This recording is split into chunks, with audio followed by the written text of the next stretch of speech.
یہ پوری تقریر دل پذیر سن کر شمر نے کہا کہ وہ اللہ کی عبادت ایک حرف پر کرتا ہے، اگر اس کی سمجھ میں آیا ہو کہ حسین آپ کیا کہتے ہیں۔ حبیب ابن مظاہر نے کہا بخدا تو ایمان سے بے بہرا ہے اور سچ ہے کہ تو ہماری بات کو نہیں سنتا اور نہ سمجھتا ہے۔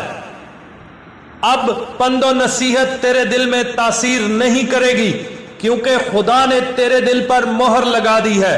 اس کے بعد حضرت امام حسین علیہ السلام نے پھر فرمایا ایھا الناس، اگر تمہیں میرے کلام میں شک ہے پس کیا اس میں بھی شک کرتے ہو کہ میں تمہارے نبی کا نواسا ہوں؟ باخدا مشرق سے مغرب تک سوائے میرے کوئی فرزند رسول نہیں ہے۔ وائے ہو تم پر، کیا میں نے کسی شخص کو تم میں سے قتل کیا ہے کہ اس کا قصاص مجھ سے ہو؟ کیا تم میں سے کسی کے مال پر متصرف ہوا ہوں یا کسی شخص کو میں نے زخمی کیا ہے؟ اس بات پر بھی ان بے حیاؤں نے کچھ جواب نہ دیا، چپ ہو رہے۔ اس وقت حضرت امام حسین علیہ السلام نے لشکر مخالف میں ندا کی، اے شیس ابن ربی، اے حجار ابن البحر، اے قیس ابن اشعث، اے یزید ابن حارث، کیا تم نے مجھے نہیں لکھا کہ اشجار پرثمر ہیں، صحرا سبزہ دار ہے، لشکر آپ کے لیے آمادہ و مہیا ہیں، باتاجیل آئیے تاکہ ہم آپ کی نصرت و یاری کریں۔ قیس ابن اشعث نے کہا یا حضرت، ایسے کلام سے کچھ فائدہ نہیں، بہتر ہے کہ لڑائی سے ہاتھ اٹھائیے اور اپنے بنی عم کے حکم پر اتر آئیے کیونکہ وہ آپ سے کوئی برا ارادہ نہیں رکھتے۔ امام حسین علیہ السلام نے ارشاد کیا قسم خدا کی میں ذلیل و حقیر ہو کر اپنا ہاتھ تمہارے ہاتھ میں نہ دوں گا اور نہ غلاموں کی طرح توق بندگی گردن میں ڈالوں گا۔ اس کے بعد بآواز بلند فرمایا یعنی اے بندگان خدا، میں پناہ مانگتا ہوں اپنے اور تمہارے پروردگار سے ہر متکبر کی شر سے جو روز قیامت پر ایمان نہ رکھتا ہو۔ پس حضرت اپنے اصحاب کی طرف پھر آئے اور بے حیا حضرت کے لشکر کی طرف آگے بڑھے۔ کتاب مناقب میں منقول ہے کہ جب عمر سعد نے اپنا لشکر آراستہ کیا اور ترتیب دینے لگا، علم ہائے ضلالت شیم کو اپنی اپنی جگہ نصب کیا، میمنہ اور میسرائے لشکر کو آمادہ جنگ کیا اور اس کے بعد قلب لشکر سے کہا ثابت قدم رہو۔ پس ہر جانب سے حضرت کو گھیر لیا یہاں تک کہ مانند حلقہ کے آپ کو بیچ میں لے لیا۔ اس وقت حضرت امام حسین علیہ السلام لشکر کے قریب تشریف لائے اور فرمایا ایھا الناس، میری نصیحت سنو، لیکن سب نے سننے سے انکار کیا۔ اس پر امام علیہ السلام نے فرمایا وائے ہو تم پر، میرا کلام بکوش دل سنو کیونکہ میں تم کو راہ راست کی طرف دعوت دیتا ہوں۔ رستگار ہے وہ شخص جو میری اطاعت کرے، ہلاکت ہے اس کے لیے جو میری نافرمانی کرے۔ تم سب میرے حکم کے خلاف کرتے ہو اور میرا کلام نہیں سنتے کیونکہ تمہارے شکم حرام سے سیر ہیں اور تمہارے دلوں پر مہریں لگی ہوئی ہیں۔ وائے ہو تم پر کہ میری بات تک نہیں سنتے۔ اس وقت لشکر عمر سعد والے ایک دوسرے کو ملامت کرنے لگے، ایک دوسرے سے کہتا تھا کہ سنو حسین ابن علی کیا کہتے ہیں۔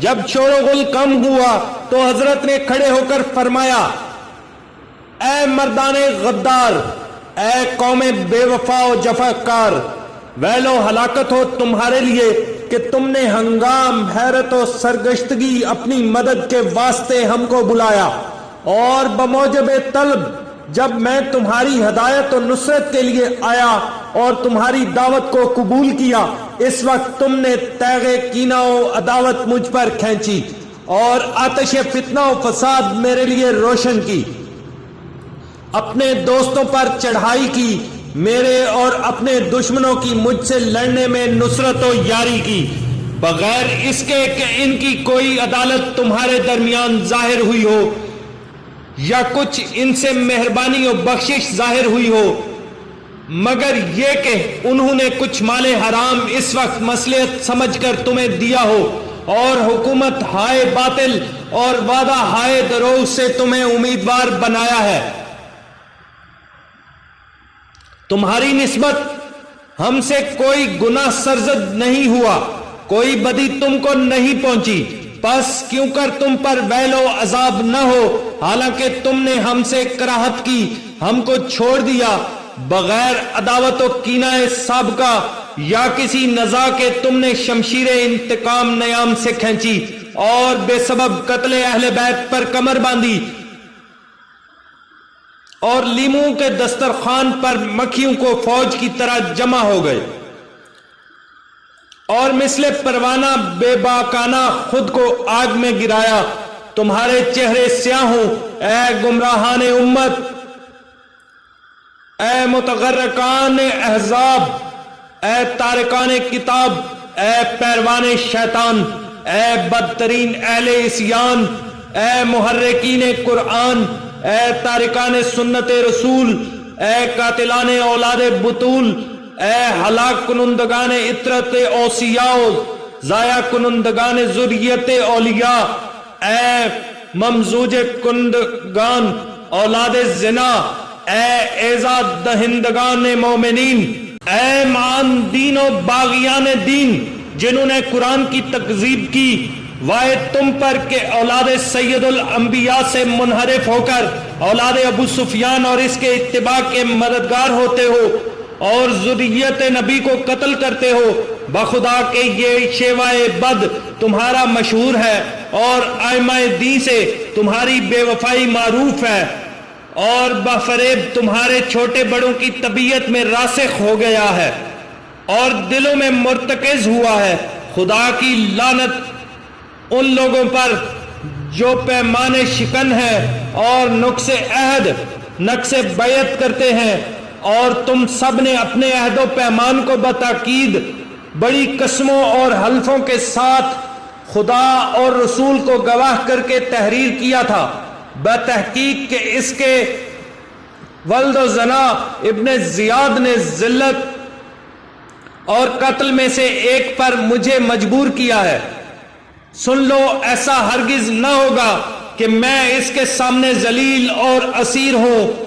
نہ خدا اور رسول اس بات سے راضی ہیں، نہ اصحاب ہمت عالیہ اور اجداد طیبہ اور انصاب سامیہ اور تربیت یافتگان آغوش ہائے پاکیزہ کبھی حقارت و مذلت کو سعادت شہادت پر اختیار کرتے ہیں۔ اب میں نے اپنا عذر تم پر ظاہر کر دیا، حجت خدا تمام کر دی۔ عدم سامان و قلت آوان کو مجھ کو کوئی پرواہ نہیں، اپنی بے سر و سامانی کم سپاہی کے باوجود مردانہ وار تمہاری طرف بڑھتا ہوں۔ اس کے بعد مولا امام حسین علیہ السلام نے فرمایا، اگر تمہیں ہم نے شکست دی تو کیا تعجب ہے، اس لیے کہ ہم قدیم سے تم کو شکست دیتے آئے ہیں، اور اگر بظاہر ہم مغلوب ہوئے تو در حقیقت ہم مغلوب نہیں، اس لیے کہ جبن و نامردی کے ہم اہل بیت عادی نہیں، لیکن مرگ ہمارے مقدر میں ہے اور دولت دنیا اشقیاء کے لیے۔ پھر آپ نے فرمایا، آگاہ ہو کہ میرے قتل کے بعد تم کو بس اتنی مہلت ملے گی جتنی گھوڑے پر چڑھنے میں مدت صرف ہوتی ہے، پھر دہر کی چکی کا پاٹ تم کو پیس کر رکھ دے گا۔ یہ وہ پیش گوئی ہے جو میرے جد نے مجھ کو پہلے سے بتلائی ہے۔ اب جو تمہارا جی چاہے کرو، میں نے خدا پر توکل کیا اور جو حق تعالی نے میرے لیے مقدر کیا ہے اس پر راضی ہوں۔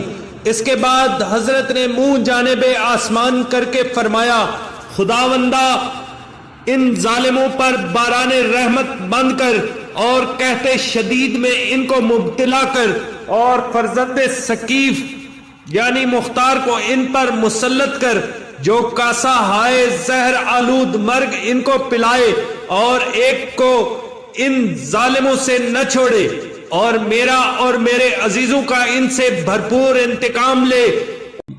انہوں نے مجھے فریب دیا اور جھوٹ بولے اور میرے دشمن کی یاری کی۔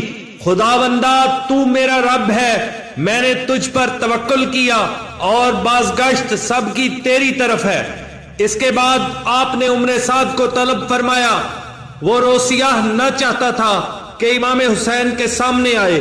جب وہ سامنے آیا، امام حسین علیہ السلام نے فرمایا، اے عمر ابن سعد، تو ابن زیاد سے حکومت رے اور جرجان کی آرزو رکھتا ہے اور اس امید پر تو مجھے قتل کرتا ہے۔ قسم بخدا ہرگز وہ حکومت تجھے میسر نہ ہوگی اور میرے بعد زندگی تجھے گوارا نہ ہوگی۔ یہ میرے پدر بزرگوار نے مجھے خبر دی ہے، پس جو تیرے جی میں آئے وہ کر۔ میرے بعد دنیا اور عقبہ میں خوشی نہ پائے گا۔ گویا دیکھتا ہوں میں عنقریب تیرا سر نوک نیزہ پر رکھ کر کوفہ میں نصب کیا گیا ہے اور لڑکے سے اپنا نشانہ بنا کر پتھر مار رہے ہیں۔ یہ سن کر عمر سعد غصہ میں آیا، منہ پھیر کر لشکر کو پکارا، کیا انتظار ہے؟ کیوں مہلت دی ہے؟ ایک دفعہ حملہ کرو۔ حسین بمائے اپنے اصحاب کے ایک لقمہ سے زیادہ نہیں ہے۔ اس وقت پیغمبر خدا کے گھوڑے پر سوار ہوئے جس کا نام مرتجز یا مرتجز تھا۔ اپنے اصحاب کبار کو امام حسین علیہ السلام نے جنگ پر آمادہ کیا۔